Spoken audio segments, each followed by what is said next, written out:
cuando definimos un poco qué hacer y nos pensamos de qué modo esto encuadraría dentro de la extensión universitaria, nos encontramos con la necesidad de impulsar una campaña de promoción de derechos humanos de las mujeres dirigida a trabajadores y trabajadoras de la salud. Nosotras hemos preferido hablar de trabajadores y trabajadoras de la salud en sentido amplio porque uno de los ejes transversales de la formación ha sido la cuestión interdisciplinar.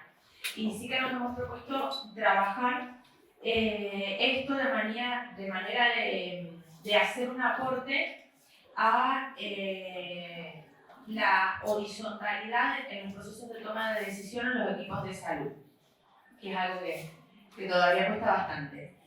Ello a fin de fomentar intervenciones sociales y sanitarias que garanticen prácticas igualitarias a partir de la incorporación transversal de la perspectiva de género y el enfoque de derechos humanos.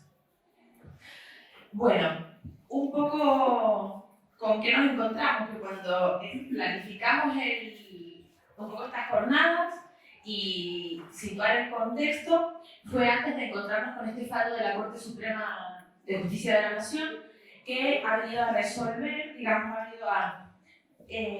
resolver la interpretación que debe tener el inciso segundo del segundo apartado del artículo 86, de que viene a resolver los casos de aborto no punible en violación. ¿Y por qué digo? Porque es parte del contexto provincial en el cual se insertan estos ciclos, ver con qué realidad política nos encontramos, ¿no? Entonces, si bien no vamos a abordar en esta jornada el contenido y el impacto posible del fallo, no tanto por lo que dice en cuanto a la interpretación, porque es una interpretación que ya veníamos haciendo desde muchos sectores de la sociedad civil y desde muchas cortes provinciales, sí por las medidas que ordena, ¿no? Entonces, antes de avanzar, lo que sí no dejaremos de hacer es repudiar las violentas, discriminatorias, misóginas e inconstitucionales declaraciones del ministro de Salud de la provincia, Sánchez Russo, ello porque vulnera todos y cada uno de los derechos que voy a señalar durante toda la presentación. Entonces, bueno, por eso era importante un poco abrir la jornada y presentar el contexto provincial con esto. Básicamente, sus declaraciones vulneran, cuando digo todos y cada uno de los derechos, no quiero simplificarlo, vulneran el derecho al acceso a la salud, vulneran en particular el derecho al acceso a la salud sexual y reproductiva de las mujeres, el derecho a una vida libre de violencia que comprende también la violencia institucional. Un país y una ciudadanía que se dice respetuosa de los derechos humanos no ha de soportar, silenciar ni justificar ataque alguno a los derechos humanos de las mujeres, menos cuando tales ofensivas provienen del Estado. Entonces, dicho esto, que es parte del contexto provincial en el cual estamos desarrollando un poco estos ciclos, situar también como parte de este contexto la constatación de abusos que enfrentan las mujeres en los servicios de salud, particularmente en materia de derechos sexuales y reproductivos, pero no exclusivamente en estos. Ya vamos a ver que, por ejemplo, en salud mental también hay una serie importantísima de abusos por la psiquiatrización, básicamente de situaciones de violencia contra las mujeres. ¿Cuáles son esos principales abusos? La obstaculización del acceso a anticoncepción y a ligadura tubaria. Por ahí, un poco cuando empezábamos a definir los contenidos del curso, lo hablábamos con algunas compañeras y decíamos, todavía estamos ahí. O sea, todavía estamos luchando porque se realicen las ligaduras tubarias. Sí. Y todavía nos encontramos sistemáticos obstáculos a partir básicamente del requerimiento en efectores públicos de cuestiones que la ley no requiere. Y ya vamos a ver que hay una importante confusión en cuanto a los marcos regulatorios. También encontramos la desprotección de mujeres lesbianas o bisexuales, porque directamente esto es algo que no es abordado de ninguna manera, es desconocido amplísimamente la formación en salud y en la formación social también. el castigo y tortura a las mujeres que llegan a hospitales públicos con complicaciones post-aborto. Esto todavía encontrábamos relatos de compañeras que tomaban el curso, que relataban cómo los sectores de los que ellas participaban habían sido más de una vez testigos de legados que se practicaban sin anestesia, ¿no? Esto equivale al sometimiento a tortura justamente a las mujeres que van a acceder a un servicio de salud. El impedimento de los abortos no punibles, esto creo que no hace falta que justifique por qué se impiden, básicamente no se garantiza ni uno. La institucionalización de la violencia obstétrica justamente a partir de esto, ¿no? Hay un dato que por ahí lo damos como muy clave, el hecho de que en la ley 26485 se haya receptado la violencia obstétrica como una de las formas específicas de nuestra ley, da cuenta de la cantidad de abusos que hay. Generalmente el derecho pocas veces se adelanta o es progresista, más bien viene a reconocer situaciones legales de vulneraciones y de abusos y regula cuando está muy comprobado que esos abusos se dan en la práctica. Entonces es justamente lo que pasa respecto de la violencia obstétrica. Y nos encontramos también con la necesidad de impulsar prácticas en orden de remover las desiguales relaciones de poder entre varones y mujeres que subyacen a las distintas formas de violencia. Esto en cumplimiento de la ley 26485. Ya vamos a ver por qué el identificar los roles y los estereotipos de género está a la base de poder cuestionar las relaciones desiguales de poder entre varones y mujeres. Y esas relaciones desiguales de poder son las que dan lugar, perpetúan y reproducen las situaciones de violencia de género. Algunos de los resultados con los que nos hemos encontrado a partir de los cuestionarios de conocimientos previos, ¿no? A todas las personas que participaron del curso, el curso ya lo veremos en el impacto, lo han completado 251 personas, trabajadores o trabajadoras de la salud alrededor de la provincia de Mendoza, y alrededor de 350 han realizado más de la mitad del ciclo, ¿no? Respecto de estos cuestionarios de conocimientos previos, que era un cuestionario anónimo que se hacía al iniciar el ciclo, nos encontramos, por ejemplo, con que de un total de 109 cuestionarios, no todo el mundo lo llenó, claro, el 98% supone que la violencia de género puede darse tanto de varones a mujeres como a la inversa. Esta es una de las cuestiones que es como muy clave para identificar de que la perspectiva de género no está presente, ¿no? De que no se identifica, pues que cuando hablamos de violencia de género, hablamos de una violencia que se apoya, que se sustenta en una estructura social, que básicamente sitúa a los varones como colectivo en situaciones de privilegio y a las mujeres como colectivo en situaciones de subordinación. Pero hablar de la violencia de género como si fuera cualquier otro tipo de violencia, pues significa invisibilizar que no es igual transitar la vida con cuerpo de mujer que con cuerpo de varón. Y si no, pensemos lo que es andar por la provincia, por nuestras calles, a las 3 de la mañana, pues con un cuerpo de mujer, y lo que es andar pues con un cuerpo de varón. O lo que es ir a buscar trabajo, o lo que es atravesar maternidad y paternidad. Bueno, podríamos acá dar un larguísimo listado de por qué no solo no es igual, sino que crea situaciones gravísimas de discriminación.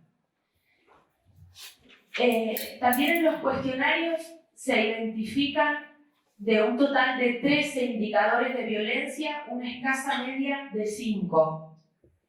¿Esto de qué nos da cuenta?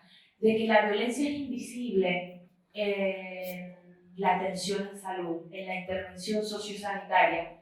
La violencia contra las mujeres, pues al ser invisible, se tratan los síntomas, se invisibiliza una problemática social y se potencia el riesgo en el que están esas mujeres. Ahora vamos a ver que hay múltiples formas de revictimizarlas, ¿no? Pero además estamos hablando de un agravamiento del riesgo. Cuando se acude a un sistema de salud justamente en busca de obtener acceso a ese servicio de salud, y ese servicio de salud no detecta con qué tiene que ver una gran cantidad de indicadores que tendría a la mano. Y yo voy a ir largando todas estas cosas porque el hecho de que estemos planteando estas jornadas hoy en este espacio tiene que ver con que esto no es exclusiva responsabilidad de trabajadores y trabajadoras de la salud, sino que la formación, vamos a ver que juega un lugar clave, porque con los que nos encontramos muchas veces no es con mala voluntad, no es con saña de parte de trabajadores y trabajadoras de la salud para realizar estas conductas iatrogénicas, sino con falta de herramientas. Este número a nosotros nos dejó como bastante frías, ¿no? Porque un 93% de las personas que rellenaron los cuestionarios afirma que la violencia es innata en los varones. Que la violencia, esto significa que la violencia no es aprendida y significa que hay un órgano o alguna especie de fibra o de componente sanguíneo en los varones que los determina ser violentos. Esto entendemos que es un problema gravísimo.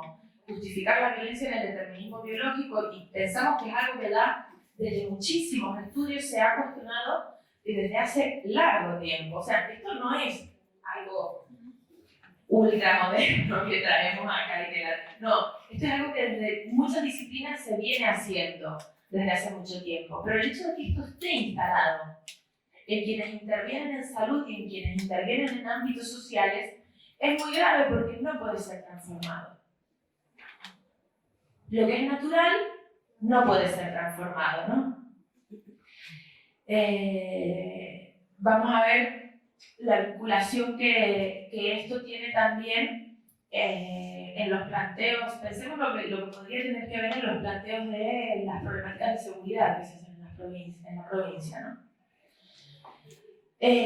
Nos encontramos con esto que señalaba, ¿no? Con la falta de herramientas para situar y comprender la violencia de género y su punto de partida. Se invisibiliza lo que señalaba anteriormente, que el punto de partida, la condición de posibilidad de la violencia de género son las relaciones desiguales de poder entre varones y mujeres. Y tenemos una ley que lo dice, digo, porque hay veces que pareciera que esto es alguna teoría extraña que esbozamos desde los estudios de las mujeres o desde algunas disciplinas en particular, cuando en realidad ya ha sido receptado en la legislación de nuestro país. Nos encontramos también con que esta invisibilización y no intervención sobre este tipo de violencia en muchísimos casos significa derivaciones a salud mental y psiquiatrización de la violencia. Pensemos que del total de personas consumidoras de benzodiazepina, el 75% son mujeres, de ansiolíticos, básicamente, ¿no? De ansiolíticos, somníferos, tranquilizantes, son mujeres. Esto podemos pensar si tiene algo que ver con la vida que llevamos las mujeres. Me refiero a dobles y triples jornadas de trabajo, me refiero a la exposición a distintas formas de violencia de género, me refiero a la pobreza, ¿no? Sabemos que la pobreza está altísimamente feminizada. También nos encontramos en nuestra provincia con la inexistencia de estadísticas oficiales, con la inexistencia de protocolos de atención integral en situaciones de violencia de género y con la inexistencia de servicios especializados de abordaje y tratamiento. Yo sé que parezco un poco devastadora para esta hora de la tarde, pero no hay políticas de Estado ni recursos para abordar la violencia de género. Hay algunas buenas intenciones y en algunos lugares hay algo que funciona, no instalado institucionalmente, sino más bien dependiendo del voluntarismo de quien esté. Y que se cae pues, cuando una persona quizás sale de ese puesto de trabajo y es trasladada a otro. Y lo que decíamos, un déficit sistemático que advertimos en todo esto es el de formación en las carreras de grado. ¿Por qué un poco reclamamos esta formación desde una perspectiva de género y un enfoque de derechos humanos? Bien, los estudios de género no son algo que haya aparecido ayer. Aproximadamente desde los años 80 surgen a partir del cuestionamiento de las corrientes positivistas que afirman la transparencia del dato. Vienen a agregar nuevos sujetos al análisis y también a realizar un reexamen crítico de las premisas, métodos y estándares de validación en distintas disciplinas. Hay un cuestionamiento a la concepción de la ciencia como neutral, como universal y como objetiva. Y en esto durante todo el ciclo hemos trabajado mucho a partir de autoras, por ejemplo, como Donna Haraway, ¿no? Que tiene esta formación tan particular de venir de la zoología, de la filosofía y de la biología. Pero es una de las autoras que entendemos clave, porque precisamente en estos años viene a reclamar la construcción de conocimiento situado y la honestidad en la construcción de conocimiento, de explicitar desde dónde se produce ese conocimiento, a qué intereses responde y cuáles son un poco las cargas simbólicas y ideológicas que atraviesan esa producción de conocimiento, ¿no?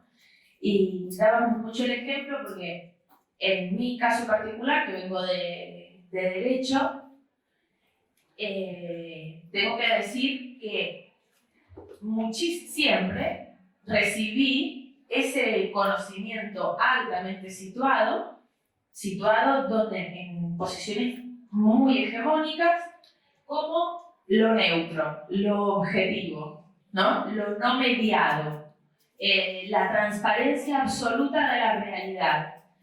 ¿Y qué pasa? Que los procesos de deconstrucción de todo eso, que son muy largos, pues se hacen en muchos casos fuera de las carreras de grado, ¿no? Ya sea que ahora una gran especialización con posgrado, con maestría, que además están arancelados, que además. Entonces, un poco la incorporación de la perspectiva del género entendemos que implica reconocer esas relaciones de poder que intentan explicarse en la diferencia sexual y que habilitan proyectos de vida diferentes para varones como grupo social y mujeres. Partir del carácter de construcción social e histórico de tales relaciones y por ello su posibilidad de transformación, y reflexionar sobre las múltiples formas en que atraviesan el entramado social y se articulan con otras relaciones sociales como las de clase, etnia, edad, preferencia sexual, identidad de género. Esta cuestión de la interseccionalidad. Y hay un ejemplo, simplificando muchísimo, que lo trabajábamos mucho en los ciclos, digo simplificando muchísimo porque categorías como la clase social están absolutamente simplificadas, de manera casi vergonzosa para estar en esta casa de estudios, pero bueno, me lo sabrán disculpar. Y es simplemente para hacer un ejercicio que muchas veces hablábamos de cómo intersecciona esto cuando queremos acceder a la salud y ni hablar cuando queremos acceder a la justicia, ¿no? Y hablamos de estos binomios jerarquizados todo el tiempo, ¿no? Entonces decíamos, pensemos en una mujer pobre, lesbiana, intentando acceder al servicio de salud pública, pues si se encontraría en las mismas condiciones o recibiría el mismo trato que un varón joven heterosexual de clase media, ¿no? Bueno, y por ahí jugábamos más con las categorías y decíamos, pensemos en a lo mejor una lesbiana adulta mayor de procedencia huarpe, y ahí ya nos decían, no, eso es inexistente, directamente, ¿no? Pero esto que suena hasta gracioso tiene que ver en que hay cuestiones que nos resultan impensables.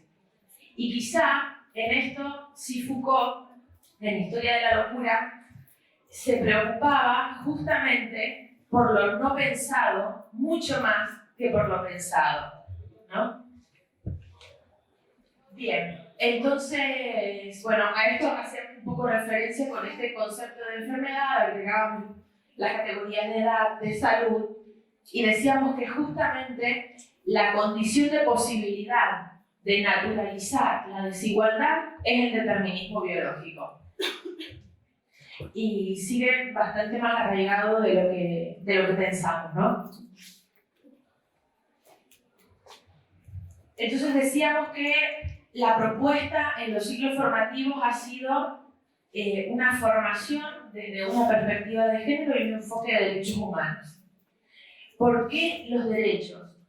Pues en primer lugar encontramos un alto grado de desconocimiento de qué y de cuáles son los derechos humanos y de cuál es su alcance, ¿no? Cuando me refiero a cuál es su alcance es cómo encajan en la jerarquía normativa, dónde se ubican en nuestro ordenamiento. Y esto hay veces que en lo teórico lo tenemos claro, ¿no? Pero en más de un grupo de discusión, en un taller nos encontramos a mucha gente justificando de por qué una mujer peruana no tenía el mismo derecho a acceder a la salud pues que una argentina. Y era valioso porque, bueno, hicimos muchas veces este ejercicio de, bueno, fundémoslo, ¿en qué lo fundamos? Pensamos que los funcionarios de salud se han transformado por algún extraño mandato en custodios del Tesoro Nacional. Han recibido funciones diplomáticas.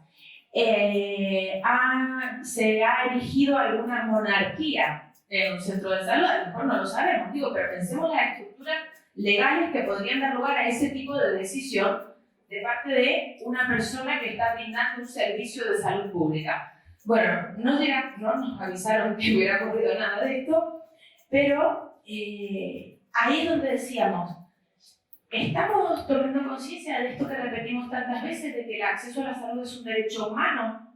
Porque si lo entendiéramos, no estaríamos. O sea, es un derecho que tenemos todas las personas por el hecho de serlo, no va ligado a la nacionalidad. No somos nosotras las que tenemos que preocuparnos por las condiciones de reciprocidad, sino justamente pues, quienes están al mando de las relaciones internacionales. Entonces, ¿por qué esta situación de discriminación? Y bueno, y tenía que ver con cómo intersecciona muchas veces todas estas categorías que proponíamos. ¿Cómo se resuelven los conflictos de derecho? Esto ha sido un tema que ha salido durante todos los ciclos. Doy un ejemplo así rápido por recurrente. ¿Cómo se articula la ley provincial con la ley nacional en materia de ligadura togaria? ¿Cuál prima? ¿Cuál no? La ley provincial pide una cosa, pero esa cosa es inconstitucional, entonces la ley nacional, bueno, ¿qué pasa?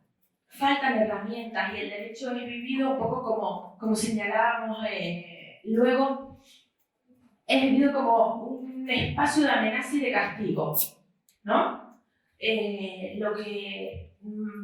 derecho se nos presenta como aquello que tenemos que respetar para no incurrir en responsabilidad profesional, que no se nos tiren los cuernos, no tener juicios y todo esto, ¿no? Y no se ve como un espacio de protección. Entonces, una cuestión que entendimos muy clara en los ciclos fue socializarse, ese conocimiento básico para el ejercicio de la función profesional. Y justamente para entender que hay muchas prácticas muy respaldadas, como las de aborto no punible. Entonces, ¿cuáles son las garantías para poder hacerlas?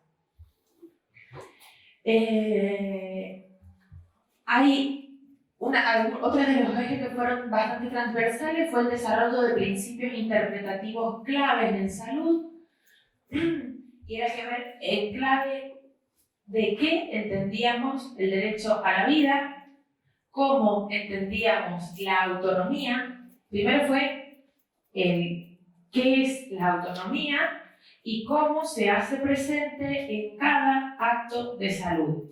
Esto ha sido, por ejemplo, algo súper rico al momento de analizar la nueva ley de salud mental. Porque claro, hay un fallo de Lorenzetti, el fallo de Alfano del año 2007 que viene a cambiar absolutamente los paradigmas respecto de internación. Y a decir que salvo que una persona esté en riesgo, tiene derecho a no someterse a un tratamiento para no perder la libertad. Porque el primer derecho, el que está a la base del bloque de constitucionalidad, es por la libertad. Y bueno, esto hemos estado trabajando en centros psiquiátricos, esto supuso pues, cuestionar muchos paradigmas.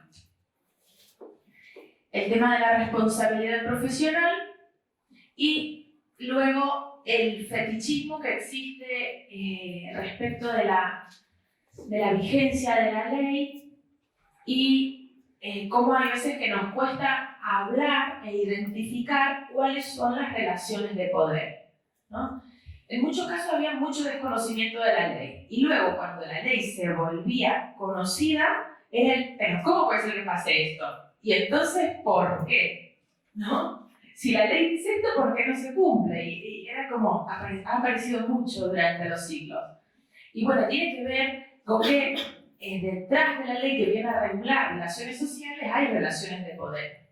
Entonces, el hacer este ejercicio, poder identificar cuáles son, pues sí que nos da otras herramientas transformadoras. Además de estar pidiendo la sanción de leyes así como constantemente.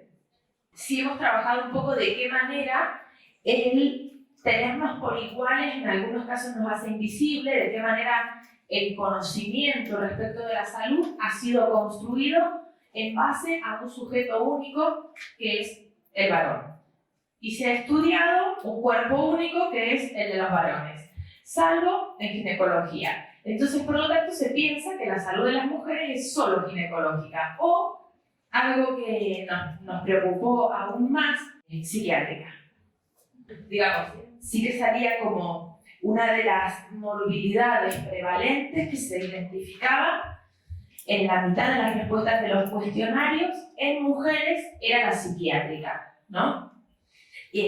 Para esto justamente vemos cómo no se estudia, con qué tiene que ver esto. Sí que hay un estudio que hemos trabajado mucho, el de Polo de los años 90 en España, en el cual cuando se introduce una variante en los cuestionarios de las mujeres psiquiatrizadas, lo que se ve es que el 75% de esas mujeres estaban en situación de violencia de género. Digo, no es un estudio que se haya realizado en Argentina, pero dada la vigencia de un sistema heteropatriarcal capitalista, es muy probable que los resultados pudieran ser bastante parecidos, estuvieran bastante cerca. Bueno, esto de la población que lo había adelantado, los módulos. Simplemente contarles para terminar que los contenidos que un poco hemos trabajado han sido 6 módulos, falta el de cierre. Herramientas conceptuales y categorías de análisis en el primero, hemos trabajado sesgos de género, el concepto de morbilidad diferencial, mortalidad, indicadores, interseccionalidad, salud y violencia, las distintas manifestaciones, el marco legal, los indicadores, salud mental, un poco el análisis crítico de los patrones de normalidad, psicopatología, medicalización y morbilidad específica. Todavía está instaladísimo que la homosexualidad es una enfermedad y en el mejor de los casos no sabemos qué es. Cuando hemos salido de situarlo como enfermedad, no sabemos qué es lo que pasa. Entonces hemos trabajado bastante el concepto de heteronormatividad, decirles que los ciclos nos han quedado cortísimos, porque eran demasiados temas, poco tiempo, hay muchísimo para hablar y por eso ya un poco para cerrar dentro de las conclusiones sí el señalar que entendemos la necesidad de incorporar todos estos contenidos al grado porque no alcanza. Nosotras festejamos de alguna manera, reconocemos y esperamos que pueda tener continuidad dentro de la política de extensión universitaria este tipo de formaciones, pero también entendemos que son contenidos que han de incorporarse al grado. O sea, no puede ser que tengamos graduados y graduadas en medicina que ni siquiera estén actualizadas en el DSM-4, que ya es brutal, ¿no? O sea, no es que digo que el DSM-4 es maravilloso, porque sigue patologizando, por ejemplo, la transexualidad. Ahora veremos que la se revisará, pero sigue viéndolo como un trastorno mental, ¿no? Pero siguen repitiendo esto de que la homosexualidad pues es una enfermedad. Bueno, esta es un poco la guía que les decía. La guía es una herramienta en construcción y deconstrucción porque entendemos que ha de permanecer por definición inacabada. Porque ha de estar sujeta a permanente revisión y ampliación por la población a quien va dirigida. Las jornadas, bueno, ya comentamos de las otras jornadas, era un poco el espacio para venir, presentar estos resultados y proponer básicamente el debate en el sentido de no... Sí que nos gustaría que con esto se hiciera una maestría, pero además creemos que antes de hacer una maestría tiene que incorporarse al grado, porque si no seguimos restándole contenidos centrales al grado para armar un posgrado o alguna maestría y seguimos sin incorporar tampoco transversalmente todas estas perspectivas de análisis y categorías que entendemos que son centrales. Algunos comentarios finales. Sí que en nuestro país ha asumido constitucionalmente obligaciones internacionales respecto de su ciudadanía en general y de las mujeres en particular, entre ellas la Convención de Belén do Pará, la CEDAW, la Ley 26485 y muchísimas más, que señalan que los estados han de incorporar estos contenidos en sus políticas públicas, que han de incorporarlos en todas las etapas de formación, primarias, secundarias, terciarias y universitarias, que el Estado debe proveer y debe garantizar estos derechos, y esto en muchos casos significa pues, servicios de atención especializada. En materia de violencia, ni hablar de las deudas, no voy a entrar en eso otra vez, pero decirles que no contamos prácticamente ni siquiera con un refugio donde se haga tratamiento y atención de este tipo de situaciones. El principio de progresividad y de no retroactividad justamente es el que viene a decir que en materia de derechos humanos, una vez que se alcanzan determinados umbrales de garantía, no puede retrocederse. Porque el Estado no solo vulnera los derechos de la ciudadanía en general y de algunos grupos en particular, sino también viola sus relaciones internacionales y compromisos que ha asumido en ese ámbito. Sin embargo, en nuestra provincia sí asistimos al retroceso en materia de derechos humanos de las mujeres. Y vemos que los derechos humanos de las mujeres pues, no terminan de ser reconocidos como derechos humanos, sino como moneda de cambio, en muchos casos por la jerarquía católica, así para hablar en plata, digamos. Y esta obligación de debida estatal sí que queríamos destacarla, porque esta obligación justamente dice que el Estado es responsable, no solo por aquellas omisiones y acciones que lesionan derechos de otras personas, que ejecutan funcionarios y funcionarias públicas, sino por todos aquellos abusos que tienen lugar en el Estado, aún por personas privadas, por personas particulares, y que el Estado no hace nada para evitarlo. Esto en materia de salud, de intervención sociosanitaria y de la problemática de violencia, es un principio que es clave para entender qué es lo que exigimos un poco del Estado. Una pregunta, los módulos que no hemos podido concurrir, ¿hay alguna forma de recuperarlos que se puedan digitalizados? Hay una guía que es justamente la que recepta los contenidos de esto, que no voy a alcanzar a profundizar todo lo que recepta la guía, pero que sí será de difusión online desde la página de la universidad, de libre descarga y de libre acceso.